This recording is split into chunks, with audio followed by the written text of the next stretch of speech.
বাবা হাল্ক, আমার শাড়িটা ছিঁড়ে গেছে, এইটা পরে কেমনে থাকি? তুই কিছু একটা কর বাবা। আচ্ছা মা, আমি আজকেই শাড়ির ব্যবস্থা করতেছি। মায়ের শাড়ি ছিঁড়ে গেছে, বাড়িতে বাজার সদাই নাই। আজ আমাকে কাজ করে টাকা জোগাড় করতেই হবে, অভাব দূর করতেই হবে।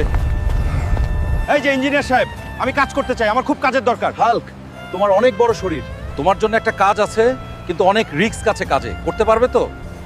যত রিস্কের কাজই হোক আমি করব। আমার পরিবারের অভাব আমাকে দূর করতেই হবে, আমি পারবো। কি কাজ আমাকে বলেন। আমাদের 10তলা বিল্ডিং এর ওপর অনেকগুলো লোহার দণ্ড তুলতে হবে, তাইলে আমরা তোমাকে 10,000 টাকা দিব। আমি রাজি, আমি করব। চলেন। বন্ধুরা, তোমরা লাইক সাবস্ক্রাইব করে আমার শক্তি বাড়িয়ে দাও, যাতে আমি ঠিকভাবে কাজ শেষ করতে পারি। এই নাও হাল্ক, তোমার পরিশ্রমের টাকা। যাই, এখন বাড়ির জন্য বাজার আর মায়ের জন্য শাড়ি কিনি। আমার মায়ের জন্য একটা ভালো চাইতে শাড়ি দেন, তাড়াতাড়ি যাই।